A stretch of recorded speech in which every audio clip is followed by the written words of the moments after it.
사람과 원숭이 침팬지는 그 DNA가 98% 이상 일치합니다. 거의 같죠. 2% 정도가 다른데 이 다른 2%에 의해서 사람이 짐승보다 더 낫기도 하고 또 사람이 짐승보다 못하기도 합니다. 이 사람들의 행위 모습에는 짐승보다 더 나은 모습도 있고 못한 모습도 분명히 있습니다.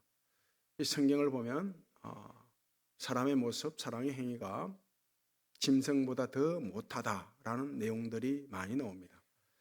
민수기 22장 말씀 보면 이 모압 왕 발락이 이 발람 선지자를 찾아가서 저 이스라엘 백성들을 저주해 달라.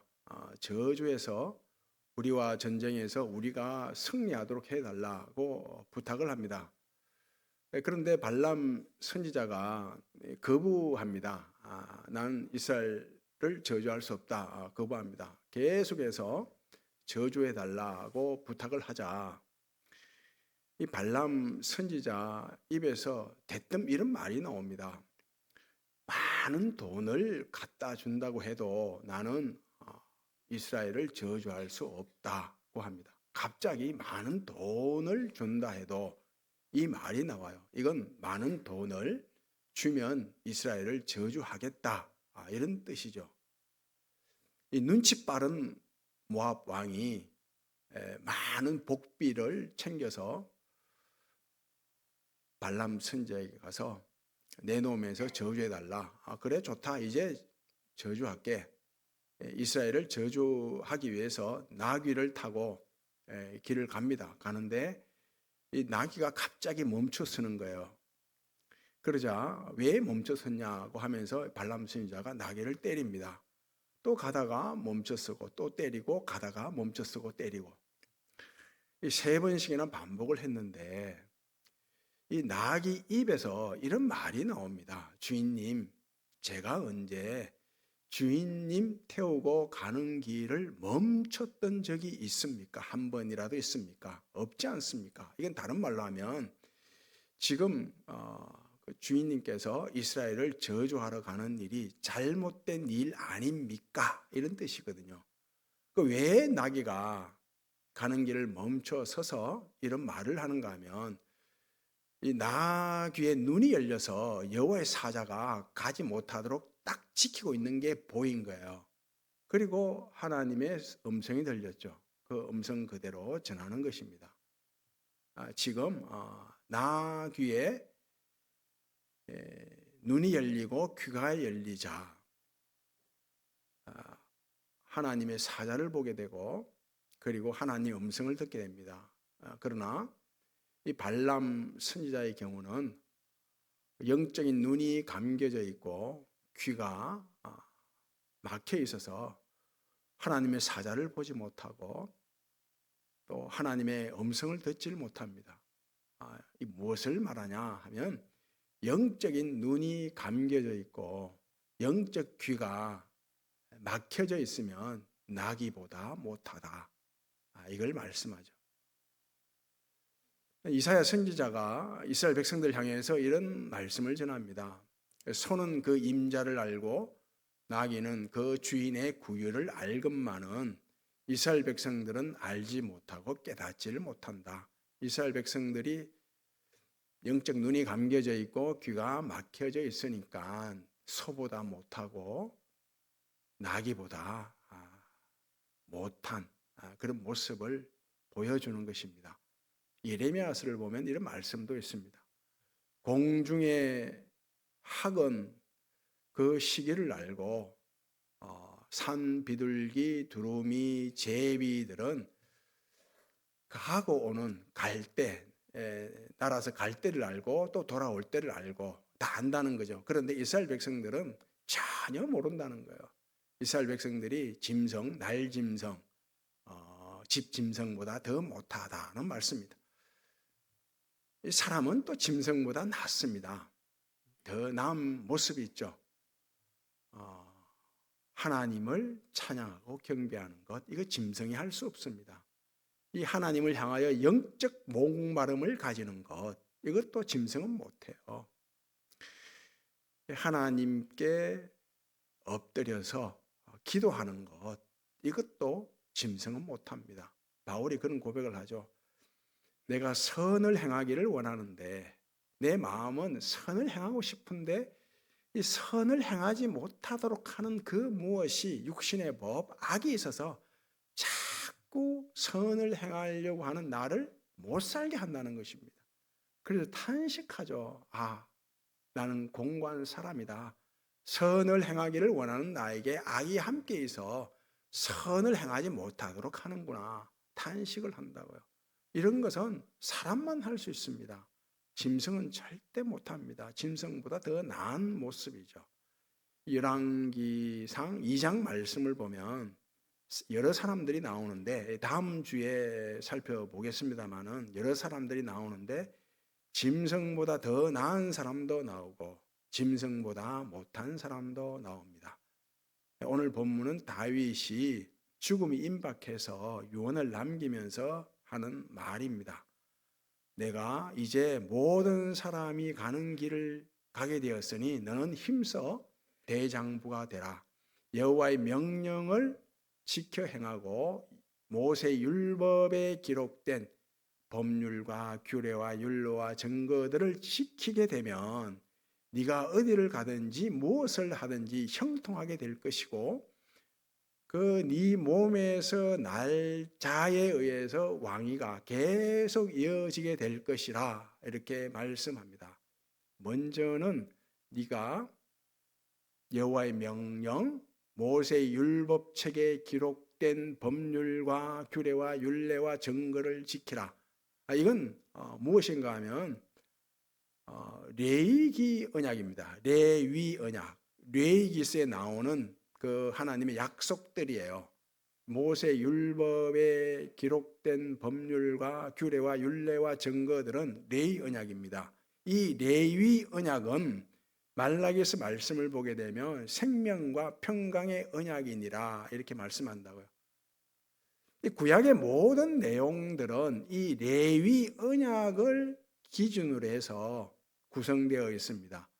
레위기서가 창세기, 출애굽기, 레위기 세 번째 나오죠. 그 다음에 민수기, 신명기, 모세 오경을 보면 이 레위기 바로 앞에 나오는 창세기와 출애굽기. 창세기는 이 레위 언약, 생명과 평강의 언약이 한 개인에게 주어지는 것을 우리에게 말씀하고, 그리고 출애굽기는 공동체 안에 이 생명과 평강의 언약이 주어지는 것을 말씀합니다. 그리고 민수기, 신명기는 이 레위 언약, 생명과 평강의 언약을 지킨 자의 삶의 결과, 안 지킨 자들의 삶의 결과, 이 결과를 미리 보여줍니다. 그리고 이어서 역사서가 나오는데 이 역사서는 레위 언약을 지키는 길을 갈 것인가 아니면 안 지키는 길을 갈 것인가, 다른 말로 하면 다윗의 길을 갈 것인가 여로보암의 길을 갈 것인가, 이것을 제시하고 있고, 그리고 레위 언약, 생명과 평강의 언약을 지킨 자들의 삶의 모습은 룻기, 욥기, 시편, 시가서에 나오죠. 그리고 이어서 예언서가 나오는데 이 예언서는 레위 언약을 지키지 않은 자들, 이건 파멸이죠, 심판이죠. 이런 자들을, 예언서는 그래요. 예언서는 다 그런 내용입니다. 이 지키지 않은 자들을 심판의 그릇에 담아놓고, 야, 이제 너희들 심판을 피할 길이 없다. 어쩔래? 심판 그냥 받을래? 아니면 거기서 빠져나올래? 이걸 제시한다고요. 그래서 빠져나오는 길이 뭐냐 하면 예수 그리스도다. 이걸 말씀합니다. 그 전 예언서는 다 예수 그리스도를 지향하거든요. 그래서 말라기 마지막서에 이 레위 언약이 생명과 평강의 언약이라 이렇게 말씀하고 있는 것입니다. 예수 그리스도가 이 레위 언약의 실체요 내용입니다. 그래서 예수님께서 이런 말씀을 하셨어요. 이 땅에 오셔서 내가 온 것은 양으로 하여금 너희로 하여금 생명을 얻고 또 풍성히 얻게 하려 하심이라. 생명을 얻고 풍성히 얻는다는 것은 바로 생명과 평강의 언약을 말씀하죠. 이 생명과 평강의 언약을 지키기 위해서 어떻게 해야 되는가 하면 말씀하는 거예요. 이제 내가 모든 사람이 가는 길을 가는데, 모든 사람들이 가는 길이 어떤 길입니까? 모든 사람이 가는 길 어떤 길이에요? 죽음의 길이죠. 죽음은 피할 자가 없잖아요. 모든 사람은 다 죽음의 길을 갑니다. 모든 사람이 가는 길, 내가 죽음의 길을 가는데 힘써 대장부가 되라. 대장부가 되라는 것은 사람이 되라 이것입니다. 짐승보다 더 나은 사람이 되라. 하나님의 형상을 닮은 하나님의 사람이 되라 이런 뜻이거든요. 지금 다윗이 아들 솔로몬에게, 그 솔로몬이 왕위를 이어받았죠. 이 아들에게 왕으로부터 인생을 시작하지 말고 모든 사람이 다 가는 길, 죽음으로부터 인생을 시작하게 되면 사람이 될 수 있다. 참된 사람이 될 수 있다. 하나님의 형상을 닮은 하나님의 사람이 될 수 있다. 이것을 말씀하는 것입니다. 왕으로 시작하면 안 된다는 것입니다. 왕 강하잖아요. 네 강함으로 시작하면 안 된다. 죽음으로 시작해야 된다. 이거예요. 죽음으로 시작한다는 것은 왕으로 시작한다는 것이 아니라 나의 약함으로 시작한다는 뜻이에요. 지금 예수님께서 말씀하셨죠. 인생을 죽음으로부터 시작해야 된다. 왕으로부터 시작하는 것이 아니라 죽음으로부터 시작된다는 것을 말씀하셨어요. 아버지 장례를 치르고 예수님을 따르겠다고 하는 이에게 예수님께서 말씀하시기를 죽은 자로 하여금 장례를 치르게 하고 너는 나를 따르라 이렇게 말씀하셨어요. 이 말씀은 아버지 장례를 치르지 말고 예수님을 따라가라 이런 뜻이 아닙니다. 아버지 장례를 통해서 이미 죽음의 의미, 모든 사람은 다 죽구나, 죽음의 길로 가고 있구나, 이것을 깨달았다면 이제 나를 따라오너라 이런 뜻이죠. 또 예수님께서 이런 말씀도 하셨잖아요. 살고자 하면 죽을 것이요, 왕으로 살고자 하면 죽을 것이요, 죽고자 하면 살게 될 것이라. 사즉 생, 죽음으로부터 시작하라. 그러면 산다는 것입니다. 그리고 나와 복음을 위하여 자기 목숨을 잃는 자는 살게 되리라 이렇게 말씀하셨습니다. 죽으면 죽으리라. 죽음으로 시작해야 된다는 거죠. 메멘토 모리, 죽음을 기억하는 것이 경건이라. 다 죽음으로 인생을 시작하라 이런 뜻입니다. 이스라엘 백성들에게 왕은 그 하나님이 왕 될 때 조건을 제시했어요. 왕이 되면 이 네 가지를 지켜야 된다. 왕이 되면 절대 애굽을 의지해서는 안 된다. 애굽을 의지한다는 것은 힘을 얻겠다는 거예요. 애굽의 힘. 그리고 아내를 많이 두어서는 안 된다. 그 아내를 많이 둔다는 것은 힘을 얻는다는 거거든요. 그 왕이 뭐 아내 얻을 때 아무하거나 결혼 안 하잖아요.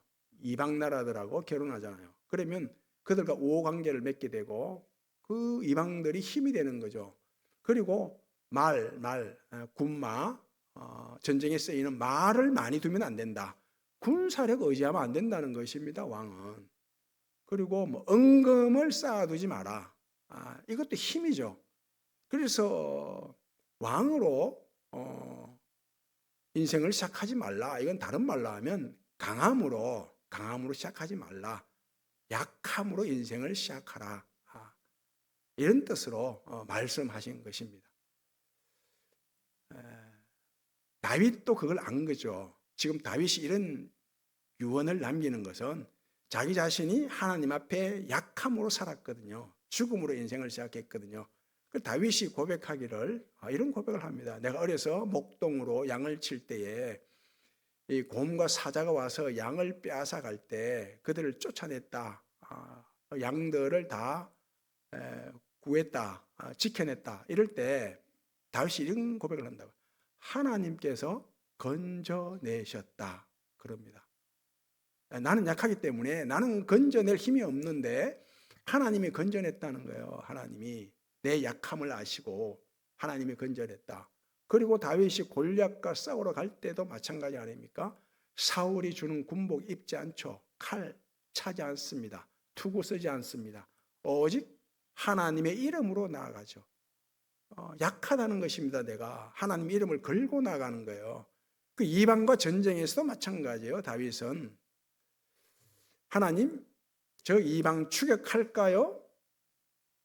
추격하라. 그럼 추격하고 추격하지 마라. 기다리라 하면 기다리고 하나님 앞에 약함으로 엎드렸죠. 이게 다윗이 사람이 된 것입니다. 힘써 사람. 그래서 니도 모든 사람이 가는 길 죽음으로부터 시작해라. 네 약함을 인정해라. 네 약함을 가지고 하나님 앞에 엎드리라. 그러면 힘써 사람이 될 수 있다. 이런 유언을 지금 남기는 것입니다. 누구에게나 짐승보다 못한 모습이 있습니다. 다른 말로 하면 이 짐승보다 못한 모습 자꾸 얘기하면 좀 기분 나쁠 수 있는데 기분 나빠하면 안 됩니다. 사실 그렇잖아요. 그죠? 그런 모습들이 있거든요. 제가 처음 서두에 말씀드렸나요? 짐승 같은 모습이 있잖아요. 남편이 술을 잔뜩 먹고 만취된 상태로 집에 개선 장군처럼 들어와서 물건 막 집어 던질 때 저거 사람 아니다 그러잖아요. 짐승보다 못하다.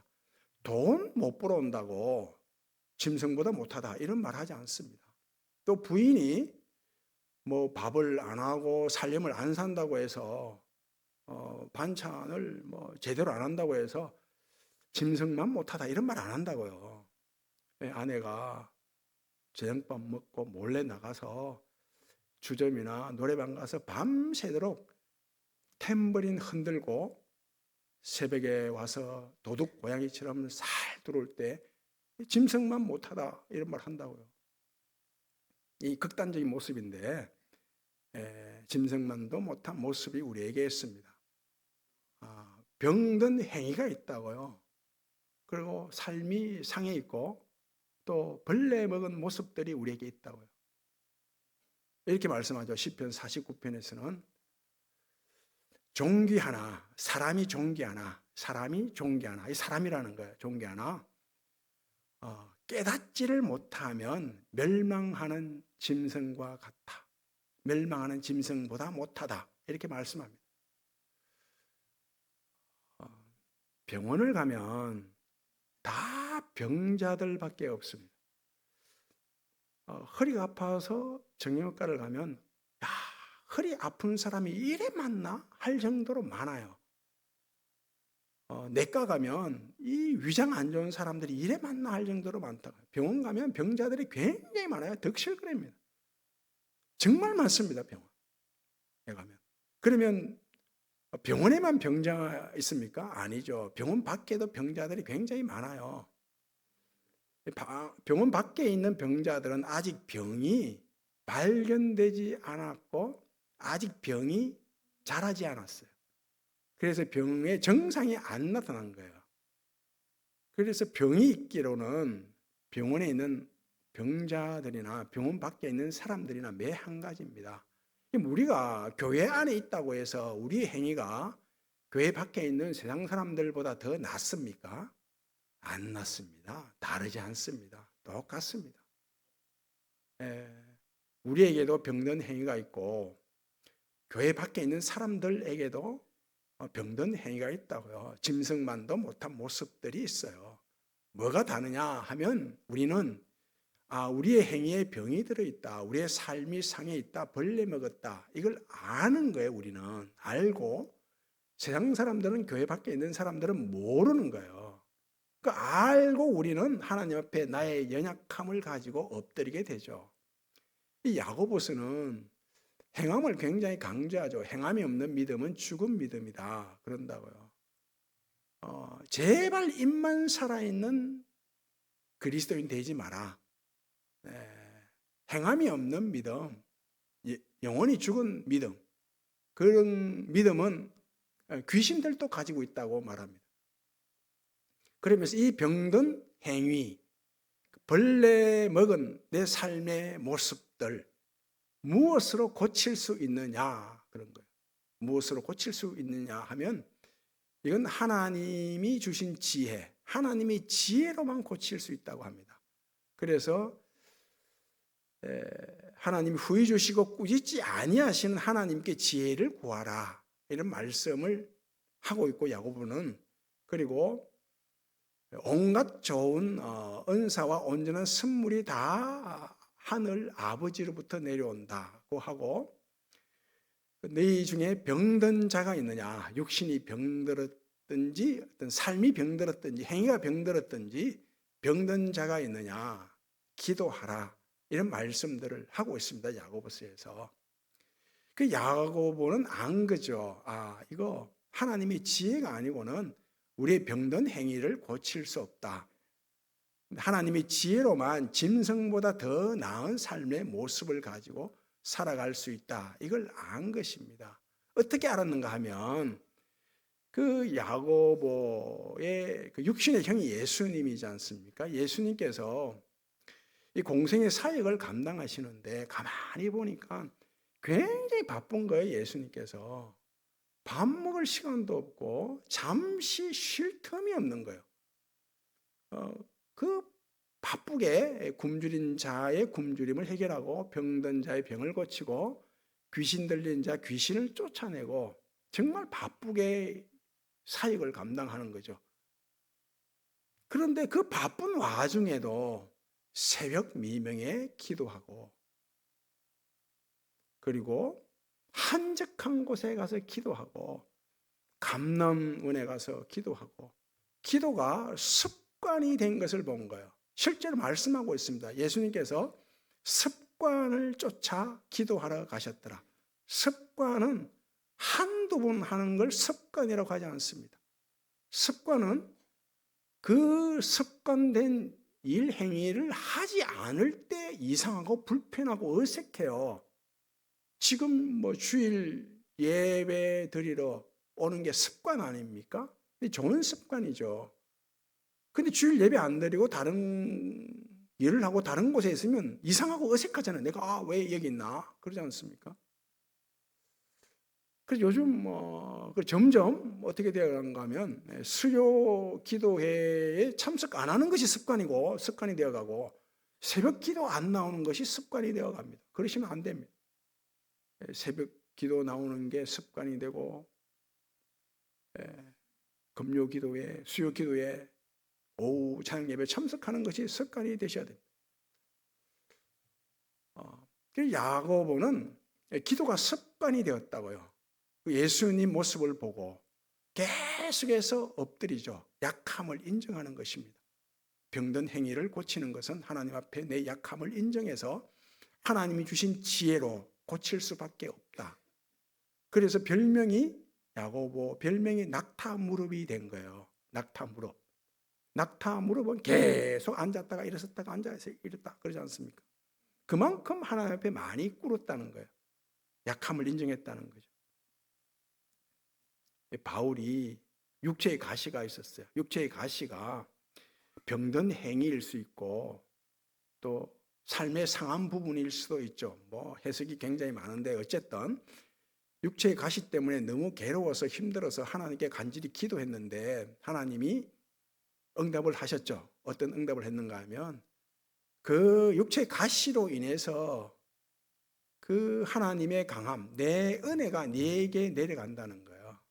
그 육체의 가시 가지고 있는 게 네 약함인데 그 약함을 통해 하나님의 강함이 역사하고 은혜가 그 약함을 통해 내려간다. 이걸 응답받게 됩니다. 그 이후로 바울이 각 교회 편지하기를 항상 기도하라, 쉬지 말고 기도하라, 늘 깨어서 기도하라. 다른 말로 하면 기도가 습관이 되도록 하라. 하나님 앞에 약함을 가지고 엎드리라. 이런 편지를 쓰게 돼요. 예수님 말씀에 마지막 종말 때가 되면 사람들의 왕래가 빨라진대요. 지금 굉장히 빠르지 않습니까? 하루 24시간 하는데 점점 해야 될 일의 가지수가 많아지다 보니 빨라진다고요. 빨라져요. 계속 빨라집니다. 1930년대에는 마라톤 기록이 2시간 한 40분, 30분 됐는데 지금은 2시간 벽이 무너졌잖아요. 점점 빨라져요. 100m도 마찬가지예요. 100m 경주도. 과거 1940년, 50년대는 12초 이랬는데 지금은 8초대에 달리고 있습니다. 왕래가 빨라지죠. 그래서 빨라지다 보면 시간이 없잖아요. 시간이. 기도할 시간이 없죠. 바빠서 기도할 시간이 없다. 이게 가장 영적으로 위험한 때입니다. 가장 영적으로 위험한 것이 바빠서 기도할 시간이 없다. 바쁘니까 기도하셔야 돼요. 이 서울을 가는데 급히 가야 돼요. 빨리. 휴게소 들을 시간도 없이 빨리 가야 됩니다. 완전 시속 100. 저희 전에 교회 부목사님 중에 대구까지 30분 만에 가는 분이 계셨어요. 시속 170km 달립니다. 빨리 가려면 170km 달려야 돼요. 그런데 아무리 빨리 가려고 과속을 하더라도 달리기 전에 반드시 들러야 할 곳이 있죠. 어디입니까? 주유소 들려야죠. 기름 채워야죠. 기름 안 채우고 어떻게 달릴 수 있어요? 똑같습니다. 아무리 바쁘더라도 먼저 영적 에너지를 채워야죠. 성령으로 충만하셔야죠. 그 바쁜 것을 바쁜 일을 통해 오히려 생명과 평강을 누릴 수 있죠. 바쁠수록 먼저 하나님 앞에 내 약함을 인정하는 기도하셔야 됩니다. 기도가 습관이 되셔야 됩니다. 내 안에 그죠? 다른 사람을 욕하고 비난하고 흉보고 죽이는 이런 모습도 있잖아요. 사탄의 모습이죠. 그런 반면에 내 안에 사람을 살리는 모습도 있습니다. 축복하고 용서하고 격려하고 응원하고 이런 천사의 모습도 있다고요. 또 내 행위에 내 삶은 내 것이라고 여겨 내가 주도하려고 하는 이런 가인의 모습도 있다고요. 그렇지만 하나님이 주신 것이다. 내 삶은 내가 받은 것이다. 은혜로 받은 것이다. 고 여겨 하나님의 인도하심을 받으려고 하는 아벨의 모습도 있다고요. 그 내 행위에 내 삶에 그 에서와 같은 육체 욕심을 먼저 채우려고 하는 모습도 있지만 그런 병든 행위도 있지만 또 야곱처럼 영적 욕구를 먼저 채우고자 하는 그런 모습도 있다고요. 사울처럼 점점 내 행위가 내 모습이 약해져 가고 병들어져 가는 모습도 있지만 다윗처럼 점점 강건해지고 강해지는 굳세지는 그런 모습이 있다고요. 내가 실수하고 내가 잘못했을 때 하나님을 없는 것처럼 행동했을 때 가룟 유다처럼 내 스스로 무덤을 파는 그런 모습도 있지만 베드로처럼 회개하는 그런 모습도 있지 않습니까? 회개를 통해서 하나님을 더 가까이 나아가는 이런 모습도 있다고요. 시작은 왕이 아닙니다. 모든 사람이 가는 길, 죽음의 길, 나의 약함으로 시작하셔야 됩니다. 나의 약함으로 하나님 앞에 엎드려 하나님이 주신 지혜, 이 지혜가 진리를 내 것으로 만들고 내게 적용시키는 기술이거든요. 그 하나님이 주신 지혜로 내 병든 행위를 고치고 상한 삶을 바로 잡아서 복 있는 사람으로 하나님의 사람으로, 참된 사람으로 살아가는 그런 은혜가 있기를 바랍니다. 아버지 하나님 감사합니다. 늘 먼저 나의 약함으로 하나님 앞에 엎드려 하나님이 주신 지혜로 내 병든 행위를 고치고 상한 삶을 고쳐 진정 복 있는 사람, 하나님의 거룩한 사람으로 살아가는 은혜가 있게 해 주옵소서. 예수님 이름으로 기도하옵나이다.